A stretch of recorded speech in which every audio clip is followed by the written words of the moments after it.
Hey, what's going on, everybody? Yo, man, leave a like, leave a comment, follow your boy. Let's get right into it, man. Yo, I just finally finished watching Bel-Air Season 4, Episode 4.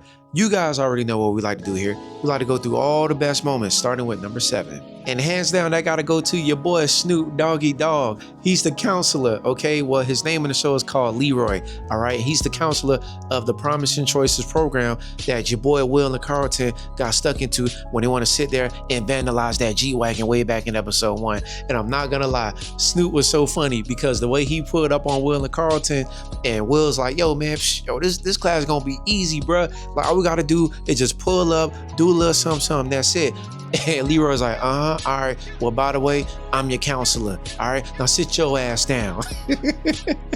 And then it was funny because he told them boys, like, hey, man, look, accountability, right? So if one of y'all fools late, y'all get 3 strikes. One of you late, y'all late. If one of you guys don't shine, nobody else don't shine. So it was funny because Will and Carlton, they pulled up late, you feel me, to the meeting, to the program, or whatever they had to do, right? And I'm not gonna lie to you guys, Snoop Dogg was so funny because the way he was walking up to the door, and you see like Will and Carlton, they running, and they're like, oh good, man, we made it. And Snoop looking all angry, and then he freaking slams the door in their face, and he's like, y'all late. I was like, yo, Snoop is an asshole, man. I'm not even gonna lie to you guys. But for real, that was the 7th best moment, man. It was super funny. Number 6 best moment, hands down, gotta go to your boy Will and Carlton pulling up at the party. Will's trying to get in with UFC, right? I said UFC, my bad, USC. So Will, contacted one of the basketball players. His name is Devin or whatever. He's trying to get in, fool from Philly. And I'm not gonna lie, low key, I was like, damn, bro, like, what's up with buddy? Because when Will pulled up, he's like, yo, who you? It was like, you remember we was like DMing? And he's like, oh, so you from Philly? But I get it, he wanted to test him to see if he's really from Philly. And I get it because people probably try to reach out to him all the time. So when he proved that, Will proved that he was from Philly, it was kind of crazy because also in this episode, which Carlton explained later on, is like, yo, the pressure of trying to get into college, it make you do some crazy things, right? And the fact that, Devin and his homies was clowning Carlton, and Will basically kind of went along with them boys. It was like, come on, Will, like, come on, bro. I know you're trying to get in, but dog, like, that's your cousin, bro. Like, come on, you know what I mean? And it kind of sucks in a way, you feel me? But Will did apologize for it later on. And also Will was able to get Carlton's back when he was doing the little dance, whatever. I forgot the name. Was it the chicken dance? I ain't gonna lie. Hey, I forgot the name of the dance, but everybody know that damn dance. But at first, Will was kind of mad. He's like, yo, bro, what you doing? He's like, bro, Mira got me doing this. But then he joined them. They kind of tag teamed. Low key, they kind of remind me of Kid and Play when they was doing it. It was tight work, though. The routine was dope. I just want to ask the question, like, how many times they really be doing that routine? You feel me? But overall, that was a really, really cool moment. Oh, also, too, when Will and Devin, they was doing the whole little basketball challenge thing. And I ain't gonna cap. When Devin had the little gummy bear and he was able to make it in the water bottle, I was like, damn, bro, ain't no way Will finna make that. Will rusty. Will took us some off. He ain't making that shit. And hey, lo and behold, he ain't make that shit. But for real, that was one of the best moments, for real. Number 5 best moment, hands down, gotta go to Jackie and Lisa finally linking up and being tight. I'm not gonna lie. Yo, at the beginning of the episode, it threw me, bruh. It really did, because when I said, hey, hold up. I said, Jackie and Lisa in the same car, and they dapping each other like, come on, girl, that's what I'm talking about, girl. Yeah, drive that car. And Lisa like, yo, bad girls, we drive fast. And I'm like, what the hell going on? like, yo, you know how they give us the recap at the beginning? And I remember, like, you know what I'm saying? They had a falling out, you feel me? Like, come on now, like, what's going on? But, it showed later on in the season, Viv, sat the girls, and I was like, yo, like, come on, man, the sisterhood is strong. All right, like, what's up with you girls, man? Like, y'all need to chill out. You guys are very, very similar, okay? Both of you ladies don't have you guys' mom in you guys' lives. And at that moment, that was a way for them to connect, which eventually they did. They sat down, they congratulated each other. And, low key, you saw how Viv, when she was explaining to them, yo, having a sisterhood, you guys could bond. And she kind of thought to herself, like, damn, like, you know what? I need to go handle something, which we're going to get into a little bit later on. But it was really cool. And also, like, when they sat down towards the end of the episode, when they was in the car, and Lisa was like, yo, look, man, like, did you tell your mom that you got accepted? Jackie's like, nah, like, she don't even know, like, I even applied.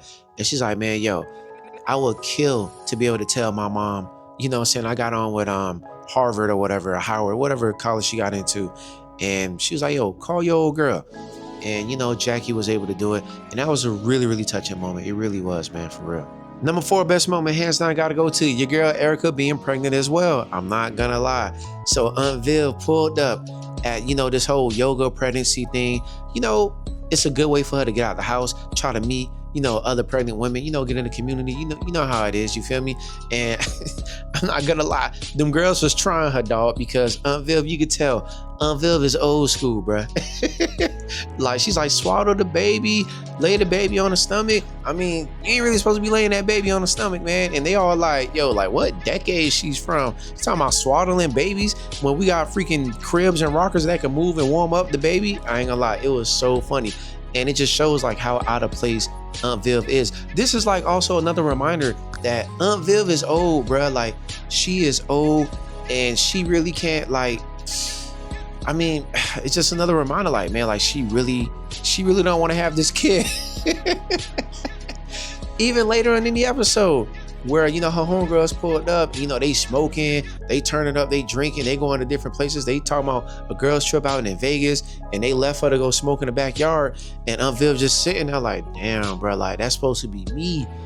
You know what I mean? And now she's pregnant. But the good thing is she's able to, you know, connect with Erica, even though they got all of that bad history from their college years. You know, you got to move on, man. And, you know, it's easy for me to sit here and say that, but they're at different points of their lives. They're both older women that are pregnant, and the fact that they're able to connect and bond, and of course they've known each other for so long, it's gonna work out well.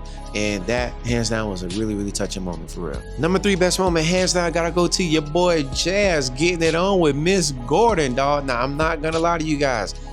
Earlier when Miss Gordon pulled up at Jazz's little, you know, vinyl shop or whatever, you know, she looking around, she looking, yo, look, hey, Jazz got the drip. We all know that, you feel me? Like, Jazz smooth with it, right? But, you know, she looking, she's like, damn, like, man, you got all these customers, man, like, you doing your thing. And he's like, man, you know, I think my dad or my uncle, whatever, man, you feel me, for all of that, you know, putting in all that work back in the day. And I just continue, you know, to grind.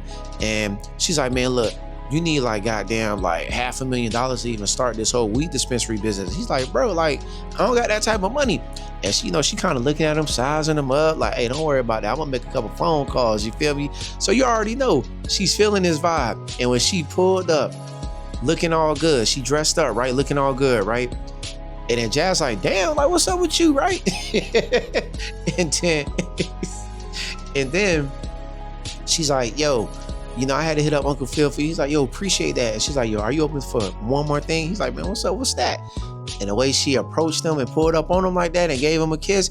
And he's like, hey, ain't you Mrs. Banks, like, friends? She's like, what the hell they got to do in anything? We grown, right? Like, what's up? And then she went to putting his hands on her ass. It's like, yo, crazy.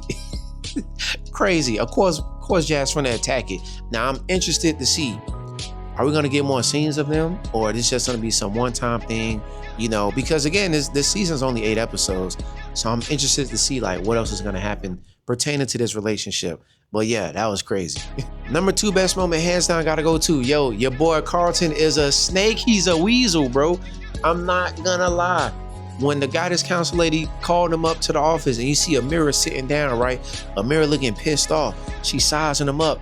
Carlton already know what time it is. Carlton shaking in his boots, bruh. So when he sat down in the seat, and then the guidance counselor like, yo, you know, I read your story. You talking about you OD'd in the pool. I read Amira's story. She OD'd in the pool. I'm very disappointed in you, Amira. Bro, the look on Amira's face and the look on Carlton's face, he was like what the fuck? He's like, yo. And then Amira went to looking at his ass, and Carlton came to give her eye contact. yo, she straight beaming at his ass, right? I was like, yo, Carlton's a freaking weasel, bruh.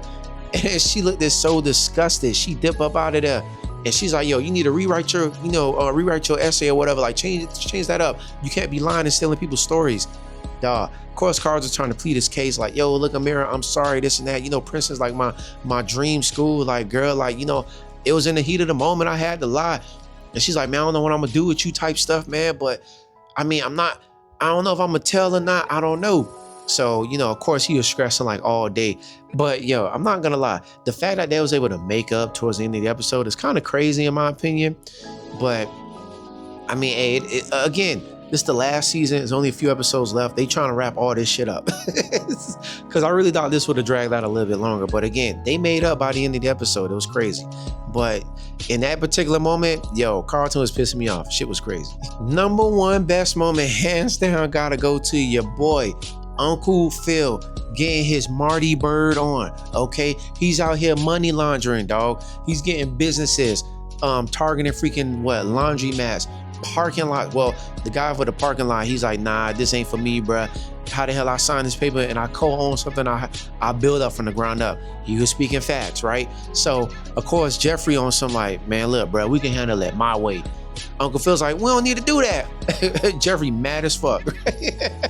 Jeffrey like, come on, bro, it's Easton, miss. You don't gotta even be there, dog.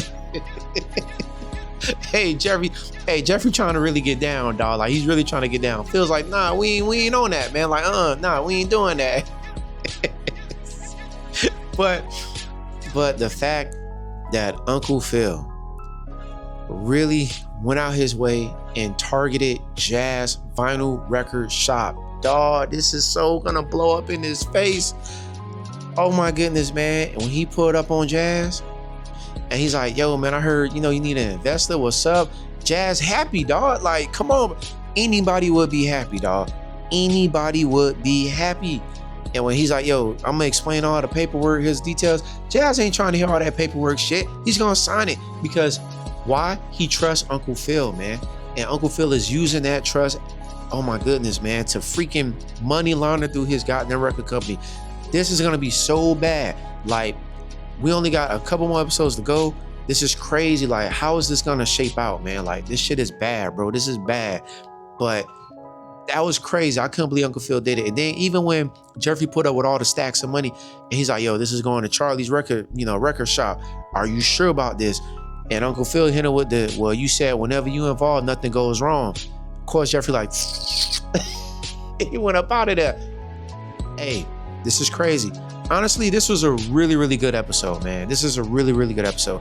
Bel-Air season 4 has been cooking up, man. Not gonna lie to you guys. And I'm mad this is the last season. There's plenty more storylines that they could continue, man. Like, for real. But as always, thank you guys for watching. Leave a like, leave a comment. I'm out.